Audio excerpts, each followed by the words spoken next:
agressés, meurtris, violés, pollués, pillés, comme un enfant qui étranglerait sa propre mère avidement. Elle qui l'a fait naître, elle qui l'a nourri, elle qui la loge. Nous autres, êtres infâmes, sommes ces enfants. Cet enfant qui avait tout, mais qui cruellement en usa jusqu'à atteindre l'apogée du désastre. Et cette mère aimante n'est autre que la terre. Dans un présent de surconsommation, régi par la loi du toujours plus vite, une industrie bat tous les records. Du chiffre d'affaires à la part de responsabilité dans cette débâcle environnementale.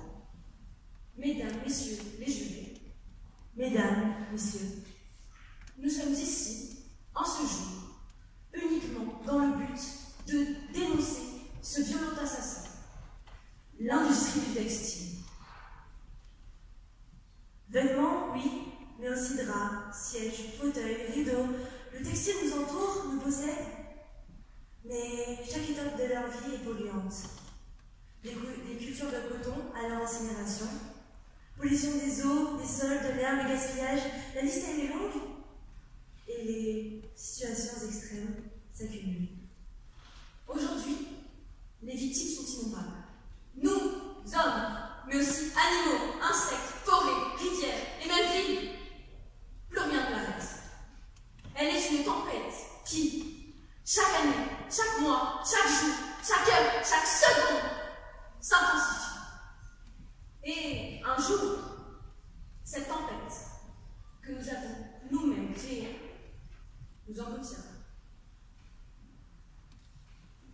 Conformément à l'article L216-6 du Code de l'environnement, un rejet ayant entraîné des effets nuisibles sur la santé ou des dommages à la flore ou à la faune est passible de 2 ans d'emprisonnement et de 75 000 € d'amende.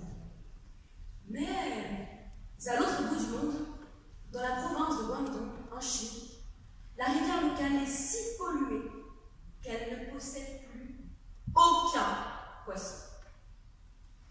C'est une région qui vit du textile. Elle participe à la teinture des jeans que nous portons tous et rejette ses déchets dans le cours d'eau poison. L'eau de cette rivière n'est absolument plus potable et ne peut même pas être utilisée pour la lessive. Vous vous rendez compte? Même le textile est en danger. En réalité, mérite-t-elle encore le nom de rivière? L'eau du cours d'eau que l'on peut imaginer, c'est en fait une longue traînée pâteuse remplie de produits chimiques utilisés pour le blanchiment et la teinture du textile. Des métaux lourds, du chlore, un taux de nitrate colossal qui traverse la ville et dont les effluves toxiques amènent les habitants à des conséquences. Une conséquence. Le cancer. Bien sûr qu'il y a de la pollution. Mais comment dire, quand on travaille dans ce métier, on s'en accommode. Voici la pensée d'un ouvrier chinois qui travaille dans les usines de teinture. Article L 541-10-3 du Code de l'environnement. Depuis le 1er janvier 2007, toute personne qui met sur le marché des produits textiles est tenue de contribuer ou de pourvoir au recyclage et au traitement des déchets issus de ces produits. Le vortex de déchets du Pacifique Nord, parfois surnommé le 8e continent, et dont la surface est équivalente à celle du Texas, concentre 10% des déchets plastiques produits par l'homme. Une masse estimée à près de 7 millions de tonnes. Et combien de ces déchets viennent de nos armoires? Le polyester est une fibre produite à partir du pétrole. C'est un dérivé du plastique dont le coût de production est très faible. C'est le principal composant des vêtements bon marché. Mais le polyester n'est pas biodégradable. Pour le détruire, il faut l'incinérer. Et l'incinération de celui-ci rejette une grande quantité de dioxyde de carbone qui participe au phénomène du réchauffement climatique. Nous pouvons, nous devons, tous, agir pour changer les choses, renverser la donne.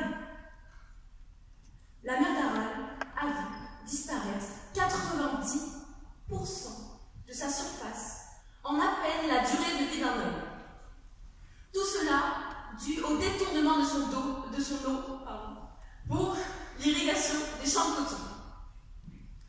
C'est la première étape de vie du textile, parfois oubliée. Et si nous agissions tous, à notre échelle, sans que cela bouleverse notre mode de vie habituel? Nous pourrions reprendre ses droits à la mer d'Aral, lui permettre de redevenir le 4e plus grand plan d'eau du monde. Si des petits gestes que nous pouvons tous faire venaient à faire changer le monde, rendre leur liberté à la faune et la flore, rendre nos villes et nos vies plus saines. N'agiriez-vous pas? Nous détenons tous le pouvoir d'agir ou de ne pas agir. Nous sommes tous concernés. Nous sommes tous consommateurs de textiles. Mais alors, quelles sont ces solutions? Moins céder à la tentation des soldes, du fast fashion, la surconsommation. Les Français achètent en moyenne 9,2 kg de vêtements par an pour en général porter chaque article moins de 10 fois. Beaucoup d'habits, vous l'avez sûrement remarqué, traînent dans nos armoires, errent dans l'espoir d'un jour être portés, d'enfin voir la lumière du jour. Ces vêtements que l'on ne porte plus, donnons-les aux associations. Vendons-les. Donnons-leur une seconde vie. Et aux friperies, les boutiques de vêtements de seconde main. Pourquoi hésitons-nous? Peur de ne plus être à la mode? Détrompez-vous, c'est la nouvelle tendance. Tout ceci est bénéfique. Aussi bien pour notre planète que pour notre porte-monnaie. Tous ces petits gestes qui paraissent insignifiants pourraient très bien sauver aussi bien la faune que la flore, que nous et que nos enfants ou futurs enfants. Mais nous avons un projet encore plus grand. Un projet qui mettra sûrement du temps à être considéré, mais pour lequel nous nous battrons. Pour une grande entreprise d'industrie de textile, 75 000 € d'amende est une somme insignifiante proportionnellement à ses revenus. Cette somme ne vaut pas les dommages causés sur l'environnement. Nous voulons imposer une pénalité plus forte. Une amende pouvant aller jusqu'à 15% du chiffre d'affaires annuel et 5 ans d'emprisonnement pour la direction de l'entreprise. Extrême? Oui, comme l'état de notre planète.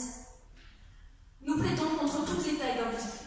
Mais, il est vrai, nous visons particulièrement les multinationales. Elles doivent payer les conséquences de leurs actes sur l'environnement. Nous voudrions aussi créer un code d'environnement pour le monde entier. Oui, ce sera dur, oui, nous devons nous battre, mais comme l'a dit un grand homme,